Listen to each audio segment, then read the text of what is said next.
Alright, so what we're doing is prepping out some fiberglass doors. In the other videos, he's going Randy's Mustang. Of course, in the other videos, you've seen where we fitted them, where we did some work to the edges, where we cleaned the edges up. So what I just did is my first cut over them with 180 on the DA. And what you're looking for is you're looking for this kind of thing, okay?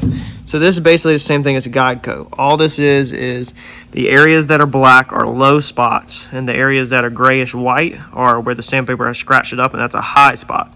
So these are basically like tiny dimples, a ton of dimples. This is the pattern of the carbon and the gel coat in it, and you can actually see it in the reflection, how orange pilly it is.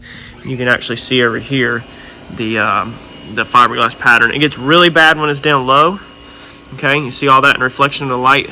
Remember, anytime we're doing these paint videos or bodywork videos, we're always looking in the reflection of the light.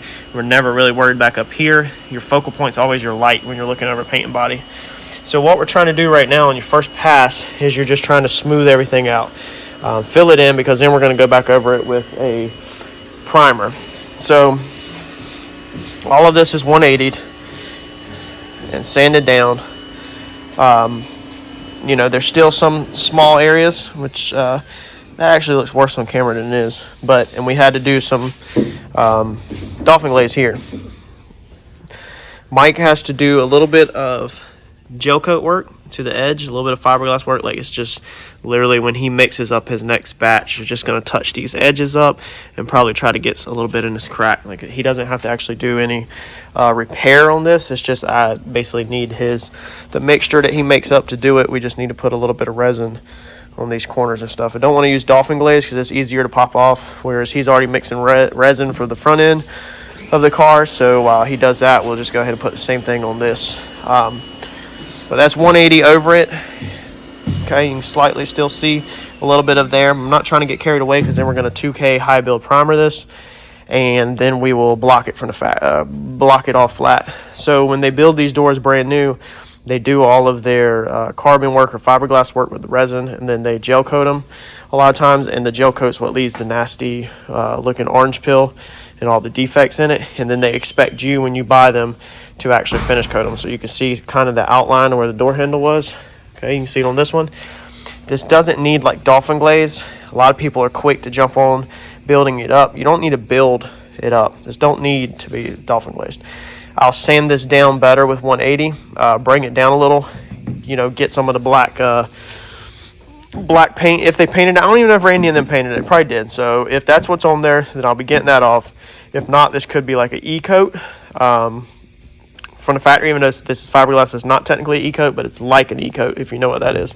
So it's basically just a thinner primer that they spray over everything when they build a new fiberglass part, so that it just kind of looks finished. It don't come to you looking raw. I'm not sure if they put this thing on the car just straight as is when they bought them, or if they put something over it. Anyway, sand down 180, get them all sanded out. There's no reason to block on this, because you don't have nothing really to block, and you don't want to take the resin out of it, because that's where the strength's at. So we're just taking the top coat of paint or primer, whatever's already on there, off.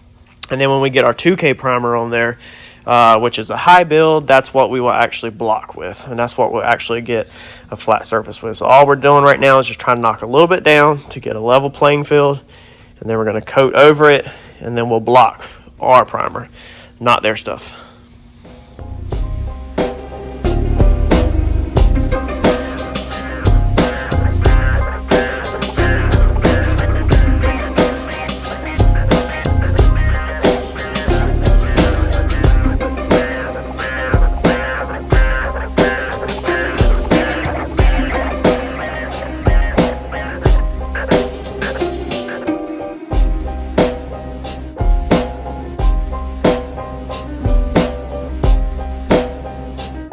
Alright, so that's your door prepped out with 180, sanded the edges with 180, and then sanded it all with Scotch-Brite 180. And then what I've done is I've just went through here with a little bit of tape and put tape near the areas that need a little gel coat or a little fiberglass resin work, such as these in the center where they're slightly splitting.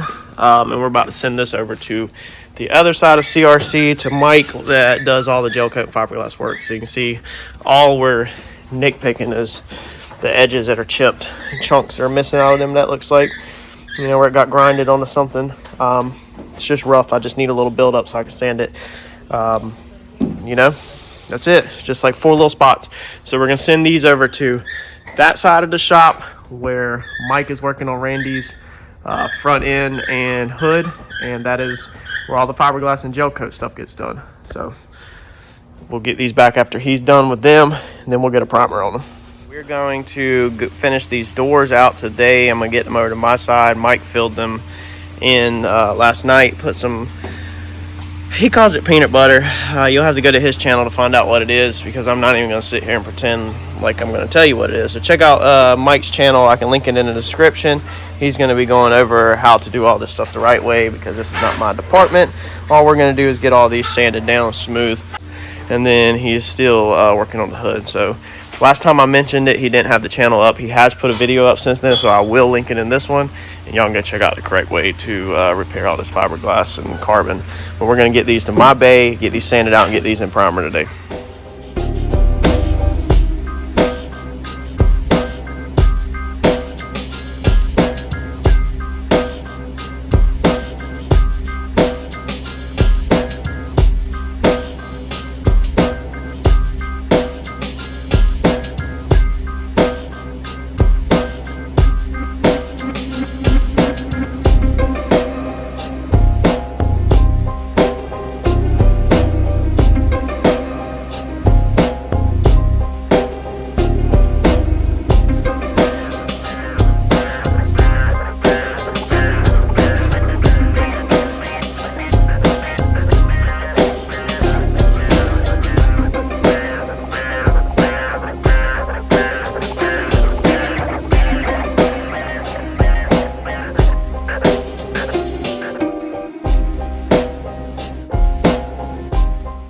All right, so as you can see, we got our doors primered.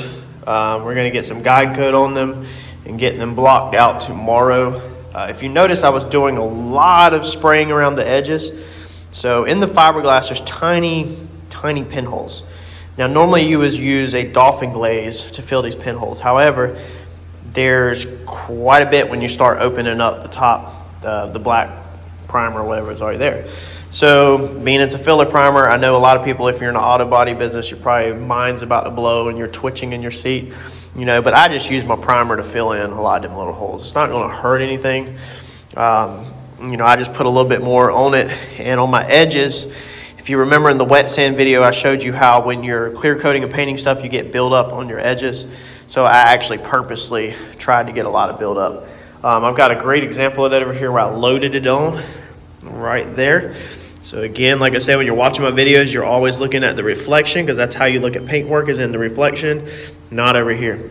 So you can kind of see the buildup where I went really heavy on this edge, because we just had, you know, some stuff going on. So by the time you sand a lot of this off, a lot of this stuff like this will actually just go away, because there's enough buildup up here to take it down to the same height as that, and it'll look good. But all these minor stuff will be okay with just touching it up with a tiny bit of dolphin glaze, and not have to prime back over it because of it being right on the edge.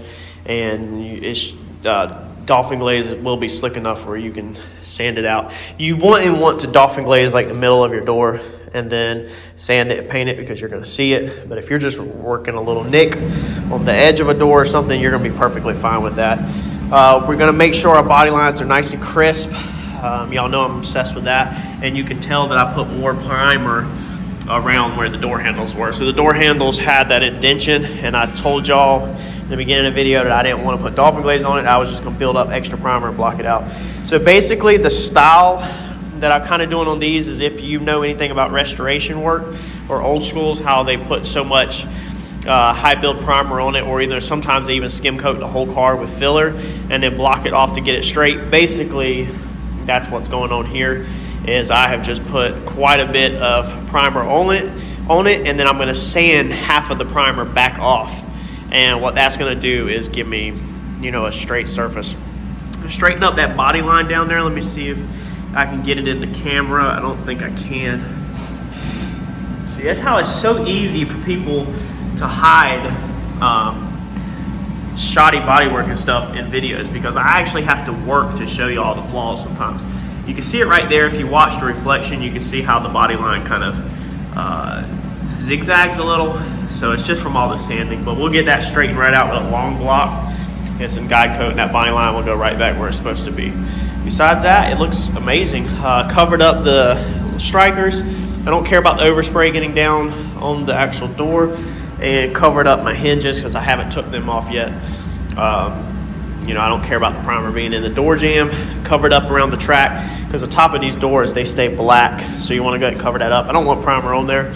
I'm either gonna single stage hot rod black these tops, which is that satin color that I used on the golf cart, or I'm just gonna rattle can these with bumper and trim paint.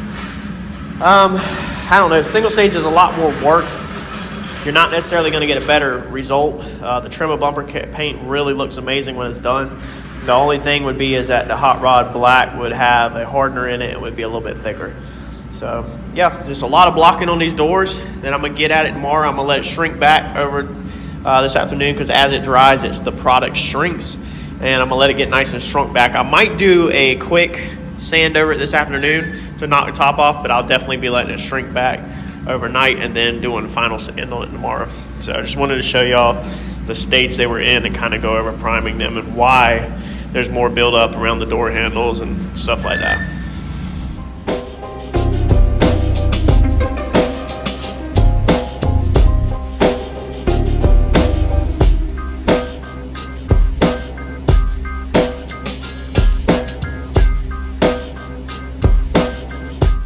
Alright, so this is where we're at. So we took a long block, or not a long block, we took a hard block. It's actually called a short block, but still a hard block. Block down this flat with 180 and block down this little flat with 180 first, just to make sure we cut any waves out of it that's like that. And then I took the DA over it with 320 to take the 180 sand scratches out of it. Did not block this because the reflection off the ground, if you are reflecting asphalt, then normally like asphalt actually looks like orange peel often, or the ground kind of gives it this orange pilly look even if it's glass. So I never worry too much about blocking the bottom of the rockers. I don't think most people do. Just sanded all that with 320, sanded that with 320, just got all that out with 320 to make sure the sanding scratches are out of it. Knocked all of our edges down with 320, knocked all the edges of our body lines with 320 so they're nice and slick. So now all we're going to do is just scotch brite it with some soap and water. Everything's nice and flat, wash it up, and probably need to get this primer off the inside in here, but get this thing cleaned up, put it in the booth, and move on to the next door. All right, and I did go ahead and sand out my insides. It was pretty orange pilly, and I just wanted to, I'm not worrying about all this because it's just the inside of the door, but these flats right here, it didn't take but another maybe 8 minutes to 10 minutes to run over this inside with some 320. That way when you open the door up, it don't look like you painted the side of a freaking igloo cooler, you know, or you got a grapefruit. So wanted that to get slick. If this was my car, it'd be getting aluminum panels at least on the inside. Carbon fiber would be absolutely amazing, but obviously I couldn't afford carbon fiber, so I would do really, really thin aluminum to go right around the edge with some trim screws. I'd probably paint aluminum black or do a design like I did on mine, or even I have a trick where I actually can make the paint look like leather, like a wrinkle paint, and I might even do something like that, black with a gray wrinkle in it, to just give it kind of where it looks like it has an interior. But it's not mine, it's for Randy's, and we're just painting the door. We're not doing nothing else. But I just want to throw that out there in case you have one of these. It's a pretty cool idea to do you a trim panel. You know, really set the insides off when the car's open, especially if this is all red. And then, you know, right here where this grayish sanded spot looks, I mean, you can just kind of picture if you have a nice panel on the inside, it would look really finished. So, but we can get this scuffed out with soap and water and get it in the booth.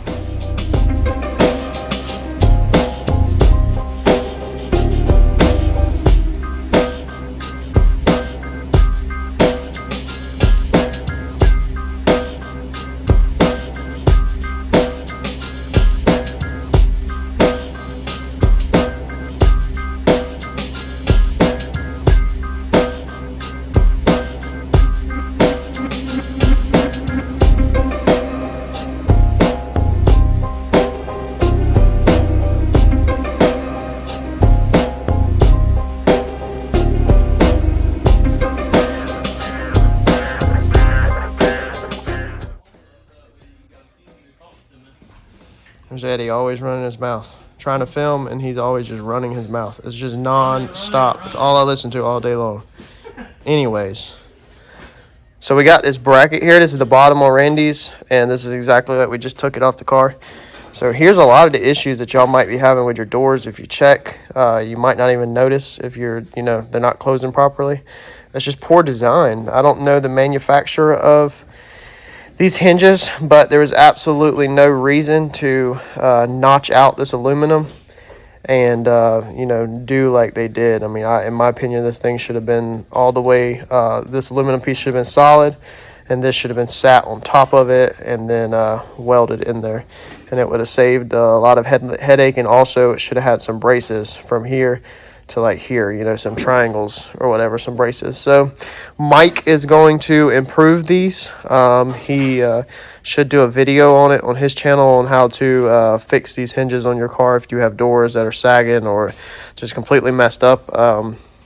Hopefully we can get him to go through and make some improvements. He said the other day when I was talking to him that he felt pretty confident with just welding them inside here, but we'll see. He's the professional on that, not me. But just wanted to pull them out, or just got them out because we just got this one sanded, so we're trying to work this one closer towards the booth.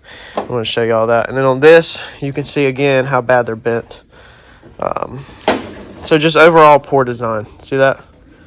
So they should have been braced. Like I said, there should have been a triangle coming off of here, going from about to here to brace this, because this is just not, it's just not strong enough. So check your hinges if you're having door problems.